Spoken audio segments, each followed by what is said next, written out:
Coucou mon amour, cette vidéo est spécialement pour toi.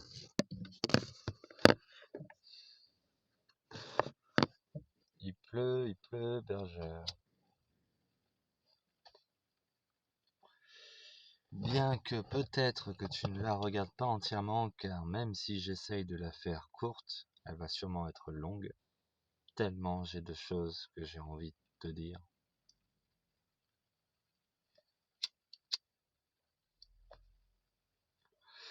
Et en plus, c'est ennuyant, parce qu'il y aura des pauses et je sais même pas par où commencer.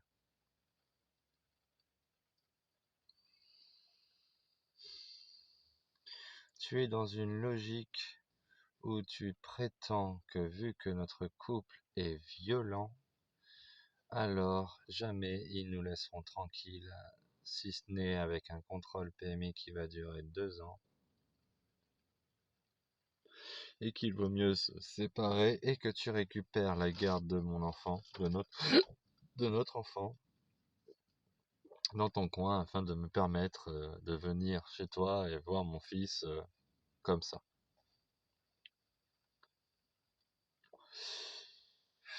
J'ai un problème avec ce plan parce qu'à plusieurs reprises j'ai été trahi à la fois par toi ou par ton père ou par ta famille.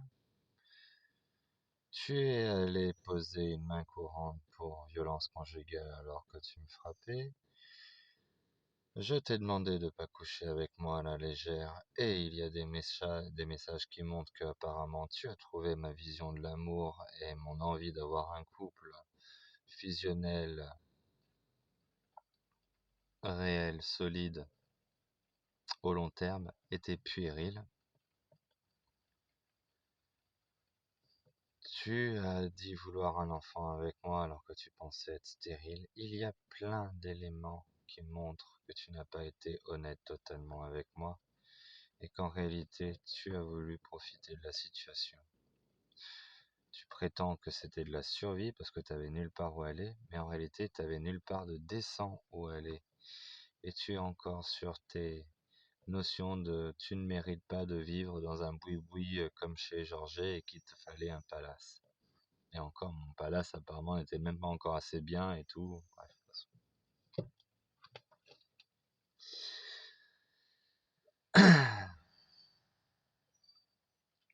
Tu dis que tu peux pas me faire confiance parce que je me suis permis de dire tout ce qui s'était passé à des personnes qui m'accusent. Et que vous m'avez empêché de voir mon fils et que toi tu prétends me l'avoir montré et permis de le voir, en effet. Mais dans quelles conditions j'ai pu le voir? Au fait, pourquoi tu as été désagréable avec moi quand je le voyais? Quand je te demandais, tu vois bien que là où il est notre enfant, avec tes parents, il m'empêche de le voir, on peut pas vivre tous les trois ensemble, il s'habitue plus à toi qu'à moi, et du coup vous faites de moi un étranger dans sa vie. Je ne le vois pas grandir ces premiers mois.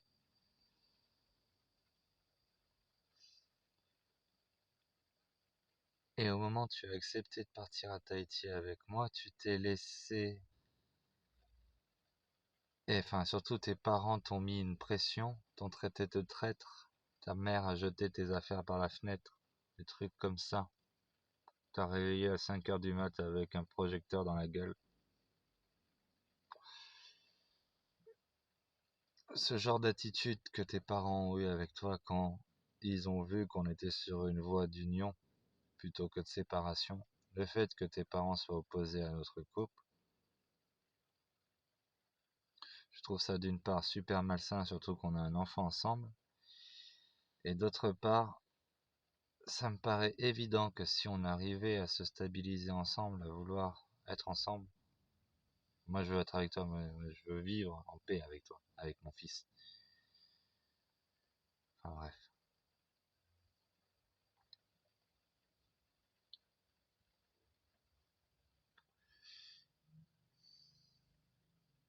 Ça me paraît logique que si on va voir un juge unis tous les deux, assagis, où il n'y a plus de scène de violence, où on est prêt à écouter l'autre. Moi, je t'écoute, ma chérie. Prétendre que tu m'as écouté, Si tu m'avais écouté, jamais tu aurais couché l'enfant dans cette position. Si tu m'avais écouté, jamais tu l'aurais baigné dans la baignoire. Si tu m'avais écouté, jamais on serait venu à Mérignac. Si tu m'avais écouté,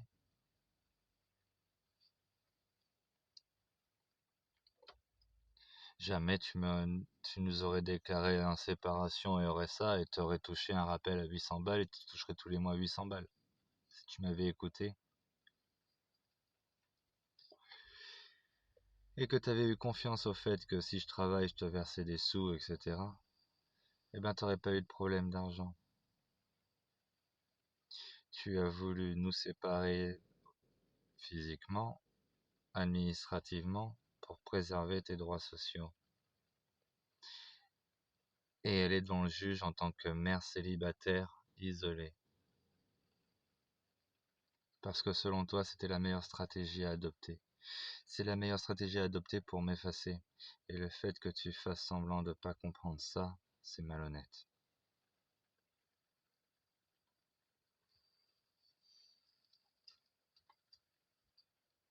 Moi, tout ce que je vois, c'est que quand je parle à ma mère, elle a les dents longues contre vous tous. Elle supporte pas qu'on me fasse du mal, et vous m'en avez fait beaucoup, toi y compris.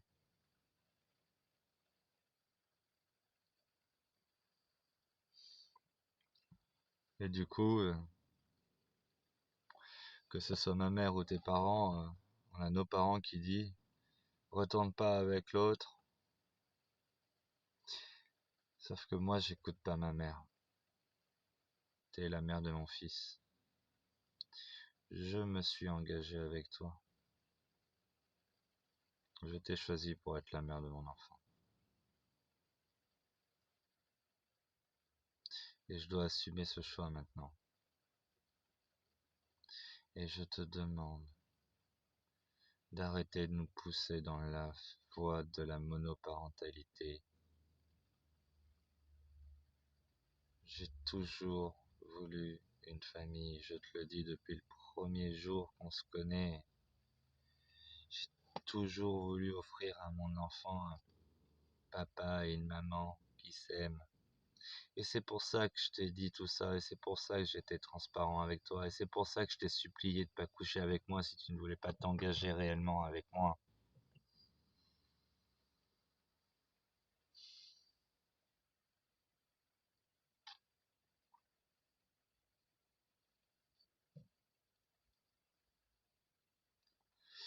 L'amour et la haine. Un amour blessé se transforme en haine. Quelqu'un qui ignore l'autre ne l'a jamais aimé.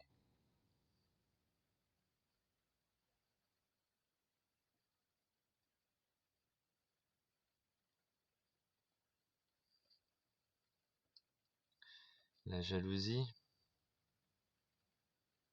à partir du moment où tu acceptes des rencarts, que tu te mets ton cul sur le sofa d'un mec en mon absence pour fumer des bédos, alors que tu sais très bien que si les hommes sont gentils avec toi en mon absence dehors, c'est pour te choper.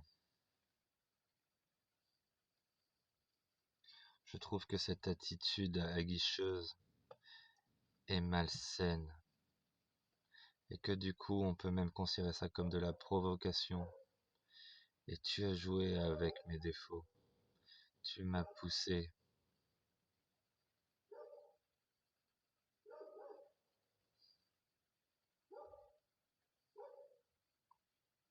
Il suffisait de quoi?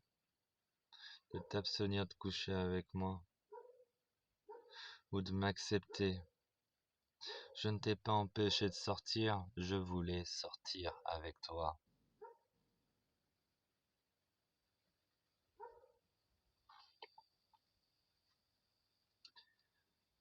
Et toi, à l'extérieur, tu as eu honte de moi. Voilà ce qui s'est passé, Audrey. Tu prétends avoir été en prison? Tu prétends être en prison depuis que tu me connais?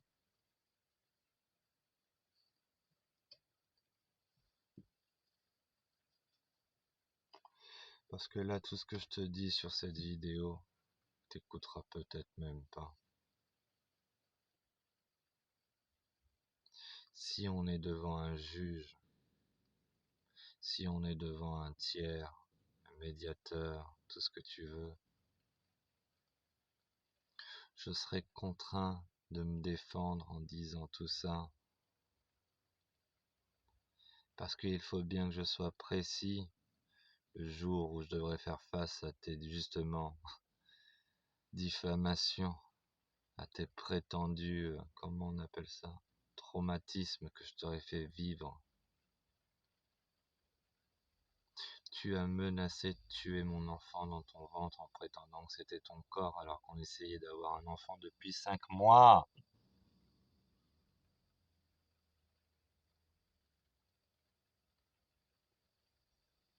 Tu as menacé d'abandonner mon fils à la DAS et de faire en sorte que plus jamais je ne le verrai.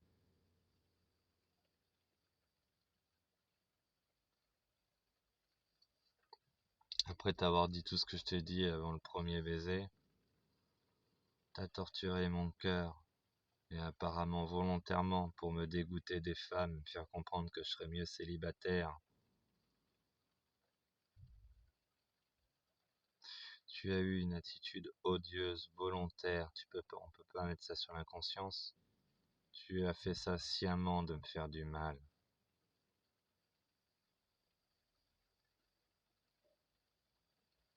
Tant que tu le reconnaîtras pas, on n'avancera jamais.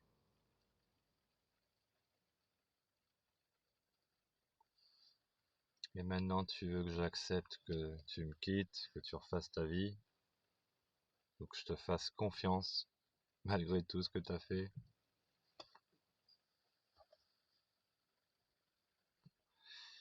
Tu prétends que choisir Tahiti, c'était la luxure. Choisir Tahiti, c'était choisir l'endroit où je désirais m'établir, nous offrir un lieu de vie, une culture, où je souhaitais voir mon fils s'épanouir dedans.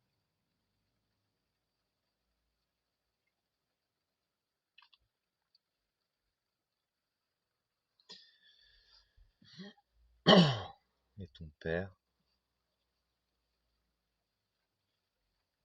J'ai fait confiance à ton père. Pour lui, l'important c'était qu'on soit réunis tous les trois le plus rapidement possible. L'important, c'était engagé à ce que je puisse voir mon fils aussi souvent que je désirais.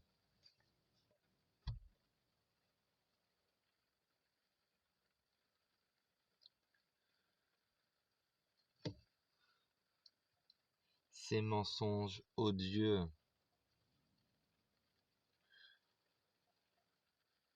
sont du même gabarit que les mensonges que tu m'as fait vivre en fait. Quelque part, tu as pris une belle partie de ton père. Et cette façon que tu as de ne pas répondre au téléphone, ça lui ressemble également.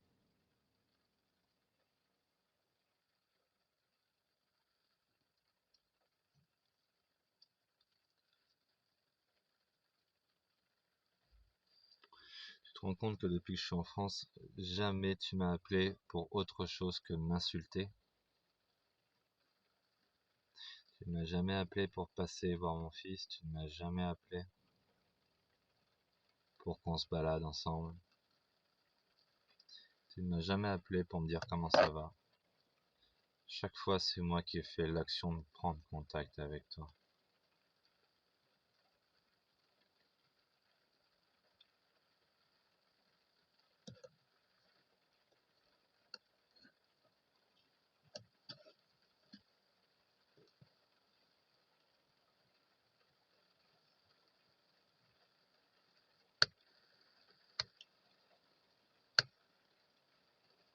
Et j'ai peur. J'ai peur que mon fils adopte tous les défauts que tu as, qui sont de gros défauts.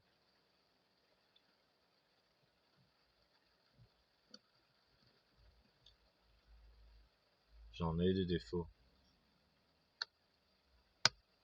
Quelque part, les défauts que j'ai, tu les as pas.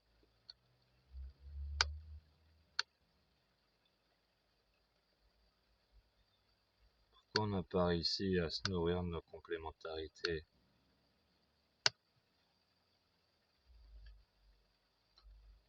pense que tu as trop d'ego. Et que j'en ai aussi un paquet. Parce qu'on est deux esprits forts. Moi, je veux bien me soumettre à ton esprit, mais pour ça, il faut que tu sois, comment on pourrait dire, irréprochable. Il faut que tu aies un plan net, précis, clair, détaillé, qui ne nous envoie pas dans le mur. Mais combien faudra-t-il d'exemples tangibles pour te montrer que tu fais n'importe quoi? Et que ton modèle économique ne peut tenir que si tu es seul à profiter de la gentillesse des mecs qui veulent te baiser, ou de ta famille. Et si tu es dans un couple, entends-le bien, ça m'ennuie que ton modèle économique soit basé sur le fait que tu sois une femme qui attire les hommes et qui jouit de ça.